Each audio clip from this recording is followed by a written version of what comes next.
गर्मी का मौसम आ चुका था।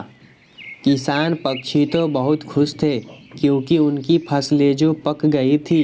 दोस्तों, इस बार तो सभी पक्षियों की फसल बहुत अच्छी हुई है। अब हमें भोजन की कोई चिंता नहीं है। हाँ मिट्ठू तोते, मैंने कल आपके बाग को देखा था। पके पके अंगूरों की बहुत अच्छी सुगंध आ रही थी। जी तो कर रहा था अभी तोड़कर खा लूं। तो फिर कबूतर, आपने अंगूर क्यों नहीं खाए? नहीं नहीं, मैं आपके गैर हाजिरी में आपके अंगूर नहीं खा सकता। यह मैं अच्छे से जानता हूँ कि चोरी करके खाने से पेट कभी नहीं भरता। कबूतर, यही बात तो आपकी मुझे बहुत अच्छी लगती है। अगर जंगल के सभी पक्षी आपकी ही तरह सोचे तो किसी का भी फसल चुरा। तोते, अब चलो हम यहाँ से टोनी चिड़िया की फसल देखते हैं। फिर कबूतर और मिट्ठू तोता चिड़िया की फसल देखने चले जाते हैं। क्या गौरी, आप हर बार मुझसे दूसरे पक्षियों की फसल चोरी करवाती हो? घर में इतना सारा तो अनाज है, हम इसी के बदले भोजन खरीद सकते हैं। मेरे बुद्धूपति, मैंने ये दाना बुढ़ापे के लिए जमा किया है ताकि हम अपना पेट भर सके, और आप इन्हें खर्च करने की सोच रहे हो। गौरी, अगर तुम दाना खर्च नहीं करना चाहती तो कभी कभी खेती कर लिया करो। ना बाबा ना, बहुत मेहनत करनी पड़ती है और बीज खाद के लिए बड़ी कीमत देनी पड़ती है। हम तो ऐसे ही ठीक हैं, और वैसे भी जंगल में किसान पक्षियों की कमी नहीं है। सच गौरी, तुम लालची भी हो और आलसी भी। पर मैं एक बात कह देता हूँ, मैं इस बार किसी के भी खेत में चोरी नहीं करूँगा। तुम्हें जो करना है सो कर लो। अच्छा, ये मजाल तुम्हारी। मैं अभी अपने भाइयों को बुलाती हूँ। फिर मत कहना कि पिटाई से अच्छा मैं चोरी ही कर लेता। गौरी अपने भाइयों की धमकी देकर हमेशा से ही कालू को डरा कर रखती थी, क्योंकि कालू का गौरी के भाइयों से मार खा चुका था। ना गौरी ना, जरा जरा सी बात पर अपने भाइयों को क्यों बुलाती हो? मैं आपके लिए अभी फल चोरी करके लाता हूँ। बताओ आपको कौन सा फल खाना है? मुझे तो मीठे मीठे अंगूर खाने हैं। बड़ी महक आती है जब मैं उस तोते के बाग से गुजरती हूँ। बेचारा कालू कौवा डरते हुए मिठू तोते के बाग में चला जा। लगता है बाग का मालिक चला गया है। मैं ऐसा करता हूँ, गौरी के लिए जल्दी जल्दी अंगूर तोड़ लेता हूँ। फिर कालू कौवा देर न करते हुए जल्दी जल्दी अंगूर तोड़ता है और ढेर सारे अंगूर लेकर वहाँ से चला जाता है। थोड़ी देर बाद मिट्ठू तोता अपने बाग में आता है। कोई बदमाश मेरे अंगूर चुराकर भाग गया। अगर थोड़ी देर पहले आ जाता तो उस चोर को पकड़ ही लेता। वाह वाह कालू जी, तो बहुत मीठे हैं, आप भी खाओ ना। नाना गौरी, तुम ही खाओ ये अंगूर, मैं नहीं खाने वाला। अब कालू कौवा हर रोज अंगूर चोरी करने लगता है और मिट्ठू तोता अपने अंगूर को गायब देख एक दिन चिड़िया के पास जाता है। क्या हुआ मिठू तोते, आप इतना रो क्यों रहे हो? टोनी चिड़िया, कोई जाली मेरे अंगूरों को चोरी कर रहा है। इतने अंगूर तो अभी नहीं खाए जितने वो चोर खा चुका। चुप हो जाइए मिठू तोते, और आप ध्यान ही नहीं देते हो। चोरी करने का मौका ही क्यों देते हो किसी को? रखता हूँ चिड़िया, पूरे पूरे दिन ध्यान रखता हूँ, फिर भी ना जाने वो दुष्ट मेरे अंगूरों को चुरा ही ले जाता है। मिठू तोते, अब आप शांत हो जाए, क्योंकि मैं कल आपके साथ आपके अंगूरों की कड़ी पहरा दूंगी और फिर चोर को पकड़कर उसकी खूब पिटाई करेंगे। फिर अगले दिन से ही वे दोनों अंगूरों का कड़ा पहरा देते हैं। अरे बाप रे, आज तो ये चिड़िया भी रखवाली कर रही है। अब मैं अंगूर कैसे तोड़ पाऊंगा? देखा मिठू तोते, वो चोर हम दोनों को देखकर भाग गया होगा। अब वो आपके अंगूर नहीं चुरा पाएगा। हाँ चिड़िया बहन, मुझे प्यास लगी है, चलो पानी पीने चलते हैं। चिड़िया और मिट्ठू तोते के जाते ही कालू कौवा खेत में घुस जाता है और जल्दी जल्दी अंगूर तोड़ने लगता है। परंतु चिड़िया और मिट्ठू तोता तो पानी पीने नहीं गए थे, वे छुपकर सब कुछ वे कालू कौवे पर जाल फेंकते हैं और उसे पकड़ लेते हैं। खेत में हलचल देखकर कबूतर भी वहाँ पर आ जाता है। छोड़ दो मुझे, छोड़ दो, अब मैं आपके अंगूर कभी नहीं चुराऊंगा।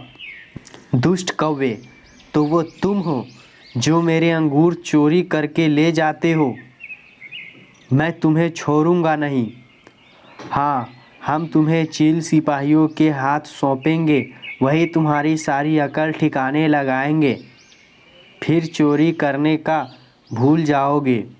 हाँ कबूतर भैया, आप ठीक कह रहे हो। देखने में तो ये हट्टे कट्टे हैं, पर फिर भी ये चोरी करके खाते हैं। इनमें तो जरा भी शर्म नहीं बची। आज तो इन्हें चील सिपाहियों को दे ही देते हैं। फिर कालू कौवा रोते गिड़गिड़ाते अपनी पत्नी की सारी कहानी उन पक्षियों को बता देता है। आप तीनों मुझे भले पक्षी लगते हो, कृपया मेरी मदद करो। मैं मजबूर हूँ, मैं ये सब अपनी पत्नी गौरी के कहने पर करता हूँ। कबूतर भैया, हमें इस कौवे की मदद करनी चाहिए। लेकिन कैसे चिड़िया, हम इसकी पत्नी को कैसे समझाएंगे? वो तो हमें जानती भी नहीं है, फिर वो हमारी बात कैसे मानेगी? मेरे पास एक उपाय है जिससे हम आज रात इस कौवे की पत्नी को सबक सिखा सकते हैं। ऐसा कहकर टोनी चिड़िया सबको अपना प्लान समझा देती है। रात हो जाती है, तीनों कालू कौवे के घर के बाहर छिप जाते हैं। तभी अचानक से तेज बारिश होने लगती है। कबूतर भैया, मैंने कालू को अच्छे से समझा दिया है, वो अपनी आंखें नहीं खोलेगा। अब आप शुरू करें। गौरी बहू, अरे ओ गौरी बहू, मेरे फूल जैसे बेटे को पिटवाकर तू आराम से सो रही है। ऐसी आवाज़ सुनकर गौरी नींद से उठ जाती है और अपने आसपास देखने लगती है, मगर उसे कोई भी नहीं दिखाई देता है। ऐसे इधर उधर क्या देख रही हो? मैं तुम्हारा स्वर्गवासी ससुर हूँ। ओए कालू, कालू के बच्चे, नींद से जाग और देख, तेरे पिताजी आए हैं। गौरी कौवी कालू कौवे को खूब जगाती है, पर कालू कौवा तो नाटक किए हुए था, वो अपनी आंखें नहीं। तभी टोनी चिड़िया चुपके से गौरी के ऊपर खुजली वाला पाउडर फेंक देती है। बचाओ मुझे, बचाओ, ये मुझे क्या खा रहा है? कालू मुझे बचाओ। गौरी की बच्ची, तू मेरे बेटे को अपने भाइयों से पिटवाती है और चोरी करवाती है। मैं आज तुम्हें मारने आया हूँ, तभी मेरा कालू चैन से रह पाएगा। ना ससुर जी, ऐसा मत करना, मुझे मत मारना। आखिर मैं आपके कालू की पत्नी हूँ। नहीं, तुम्हें आज मरना तो पड़ेगा, क्योंकि तुम्हारी वजह से आज मेरे कालू की बहुत पिटाई हुई है, वह भी अंगूर चोरी करने से। ससुर जी, आप जो कहेंगे मैं वो सब करने को तैयार हूँ। आज के बाद मैं कालू जी से चोरी नहीं करवाऊँगी और ना ही अपने भाइयों को बुलवाऊँगी, मैं वादा करती हूँ। नहीं बहू, अभी तुम्हारी सज़ा पूरी नहीं हुई, मैं तुम्हें नहीं छोड़ूंगा। ये आप क्या बोल रहे हो? तो आप ही बता दे, मुझे क्या करना होगा जिससे मेरी सज़ा पूरी हो जाए। गौरी के ऐसा कहते ही मिठू तोता बीज से अंदर फेंकता है। ये लो बहू, ये कुछ बीज है और इन सबको अपने खेत में जाकर बो देना। अब से तुम हर बार खेती करोगी, मेहनत करोगी, चोरी तो कभी नहीं करोगी, वरना मैं तुम्हें माफ़ नहीं करूँगा। ना ना, आप चिंता ना करें, मैं हर साल खेती करूँगी। मैं जाती हूँ अभी ये बीज लेकर अपने खेत में और बोकर आती हूँ, लेकिन अब आप वापस कभी मत आना। अच्छा तो ठीक है, अभी जाओ और अपने खेत में ये सारे बीज बो दो, तभी मैं तुम्हारी बातों का विश्वास करूँगा। कबूतर की बात सुनकर गौरी बीज लेकर बारिश में ही चली जाती है। गौरी को बारिश में काम करता देख वे सारे पक्षी बहुत खुश होते हैं और कुछ दिन बाद गौरी के खेत में मीठे मीठे जामुन लग जाते हैं। देखा कालू जी, ससुर जी को मालूम था मुझे जामुन बहुत पसंद है, इसलिए उन्होंने जामुन के बीज दिए मुझे। हाँ गौरी, पिताजी को सब मालूम था, पर अगले साल तुम क्या बोओगी? कालू, मैं तो जामुन की ही खेती करूँगी, चाहे कुछ भी हो। उस दिन के बाद कालू का जीवन खुशियों से भर जाता है। वो गौरी के साथ बहुत खुशी खुशी रहने लगा। प्यारे दोस्तों, अगर आपको ये कहानी अच्छी लगी हो तो आप इस कहानी को लाइक करके और ऐसे ही मज़ेदार कहानी देखने के लिए हमारे चैनल को भी सब्सक्राइब कर दें।